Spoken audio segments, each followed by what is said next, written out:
What's up, everybody? It's your favorite Why Would You Deactivate the Shield? You're the worst soldier ever's favorite nerd. And today we are looking at a comparison of SHFiguarts Captain Phasma and the Hasbro Captain Phasma. Now, it's going to mainly be a review of the Figuarts because we've already reviewed the Phasma. I'm just going to try to add the Hasbro one in as we go. What I want to do first and foremost, before we even get too involved, is this pose that I've put Figuarts Phasma in. I want you to take a look at it. This is why I love the Figuarts line. Like, there's attitude there. There's some sass. A little sassy trooper there. There's character coming through there. Now, what I'm going to try to do, to the best of my ability, is I'm going to try to put the Hasbro one in the same pose and show you what that looks like. And here's the Hasbro one in the same stance.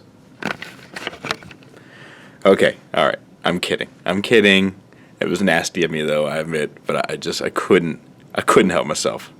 Back to our regularly scheduled program. Now, this isn't even about the range of mobility, right? This is about the joints being able to give you dynamic poses that look striking on a shelf and have a strong presence. That's what this is about.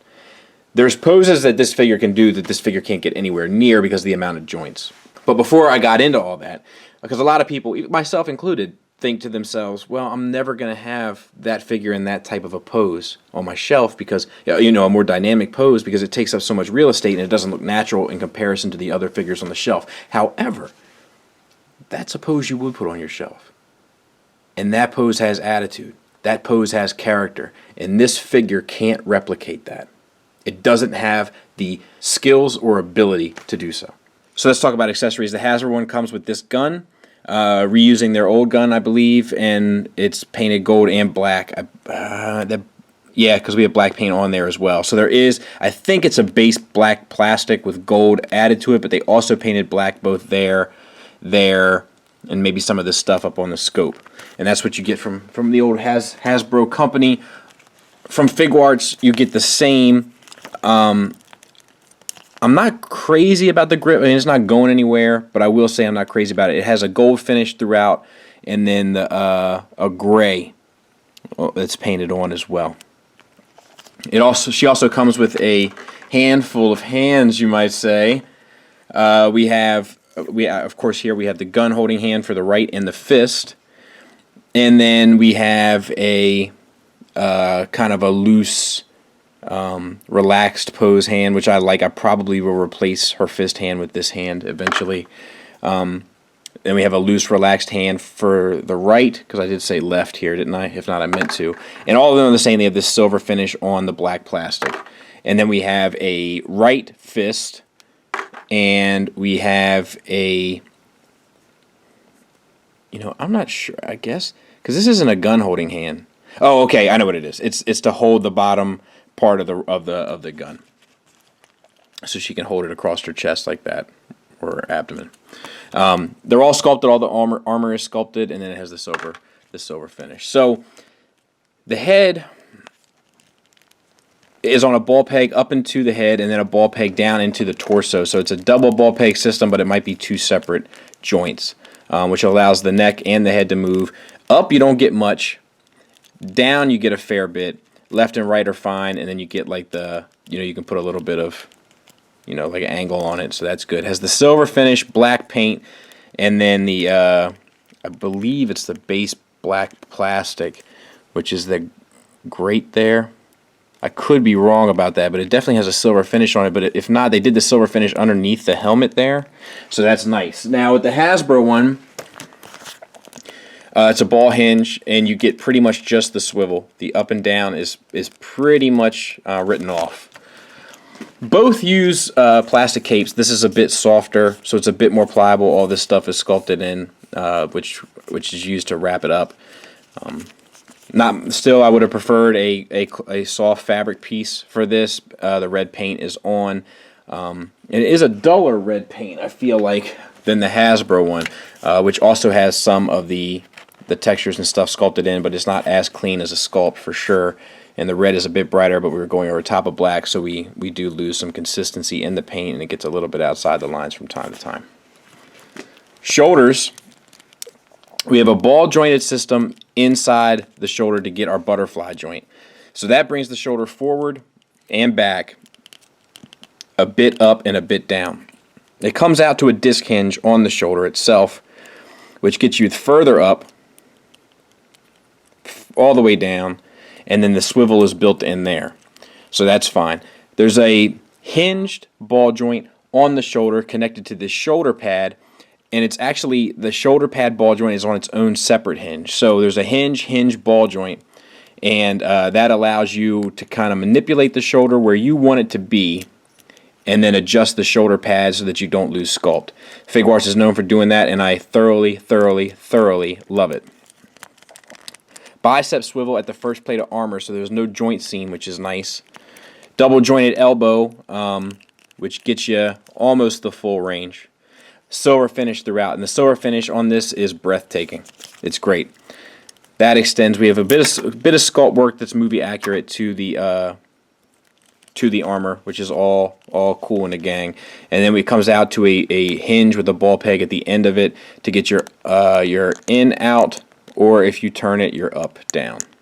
It's a tight joint there, but I will point that out. And then the swivels both inside here and at the ball peg, and then the silver paint continues through.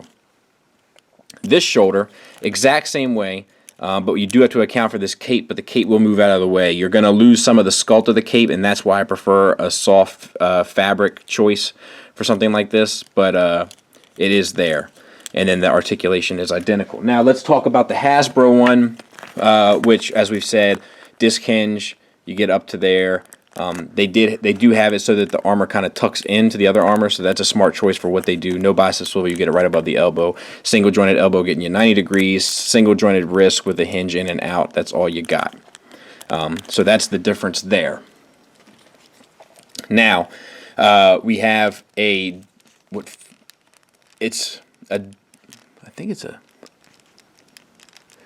think it's a double ball peg from chest to abdomen. And that gets you the top part all the way around. If you go back to an extreme angle, you do lose a bit of the sculpt. And then same at the bottom torso. So and it actually swivels at both places, so you're you can get an unnatural waist swivel in there and abdomen and diaphragm rather.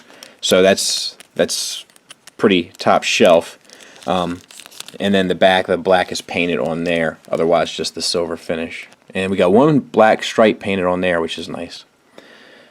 All right, and then we have the belt, which is attached to this piece and is part of the pelvis mold.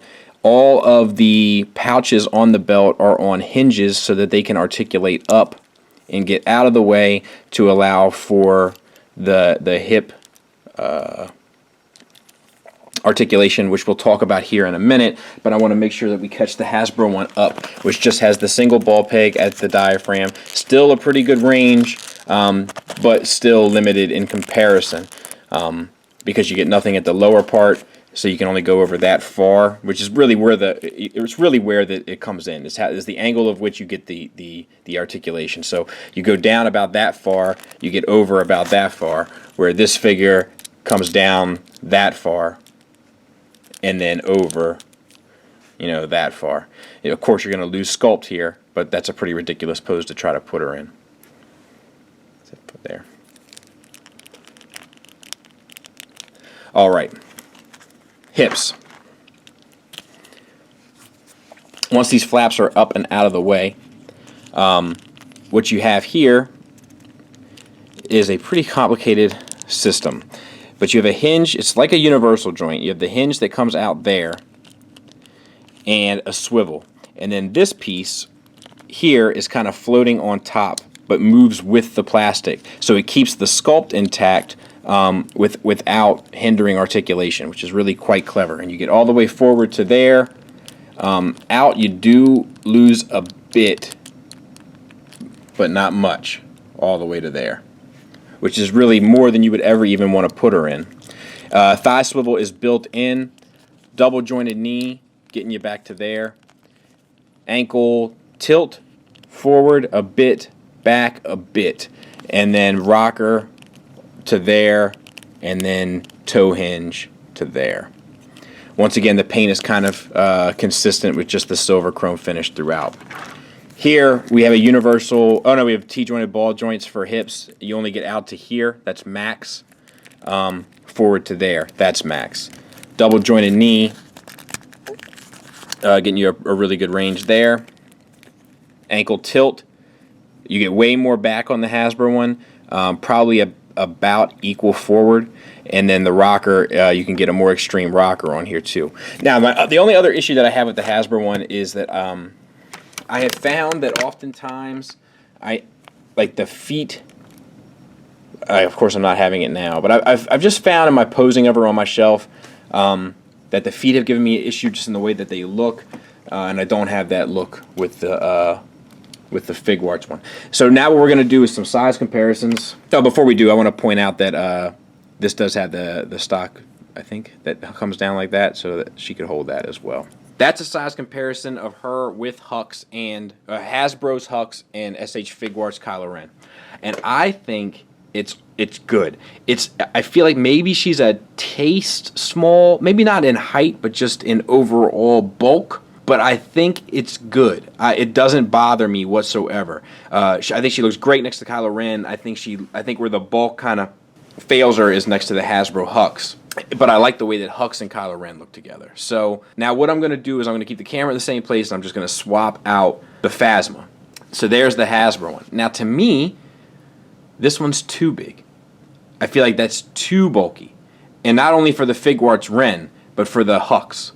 I feel like the size is a bit too big. And once again, not necessarily in height, but in overall bulk. Now there's the Hasbro Phasma with the Figuarts First Order Trooper and the Hasbro First Order Trooper. Let me put down her gun for a better sense of scale.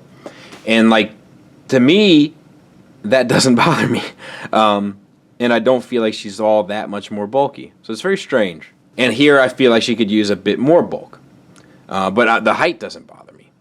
So, do I think that the scaling is perfect? No. But do I think it's perfect for either? No.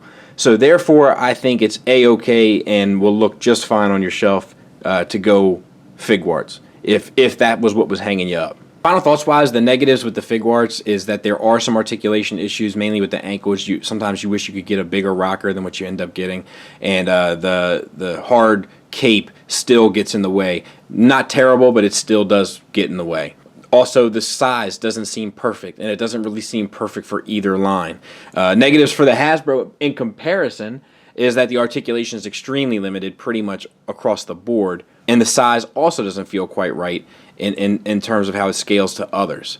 But I got to tell you, aside from the limited ankle rocker, aside from the hard cape, so to speak, this Figuarts Phasma is breathtaking. It's gorgeous. So I can't think of a reason not to tell you to get her. I think that not only does the character come across more with the ability to pose her in more interesting poses, but also I think it looks more like a female. I think that the character trait of her being a female is kind of important. We've never seen a female stormtrooper before, and she's apparently pretty tough. We haven't seen any evidence of that whatsoever, but apparently she's pretty tough. And I think that this figure does a better job of demonstrating that. One last thing I want to point out criticism-wise is that the upper torso here, it is like, in order to be seamless, it can get jammed up. So just use caution when you're moving it around, because like you see, like right there, I'm outside of the framework of the bottom part of the torso. So I just have to adjust it and get it back around, and it'll go. It's just something to be mindful of. But yeah, I definitely recommend this figure. I definitely recommend this line. It is, without a doubt, hands down, the best toy line that I'm buying right now.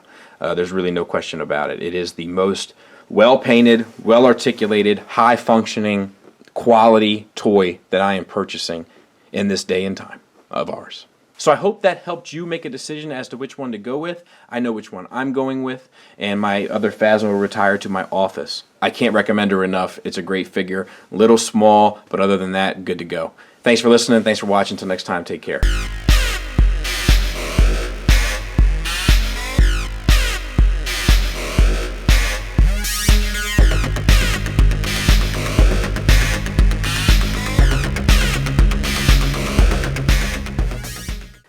this pose that I've put in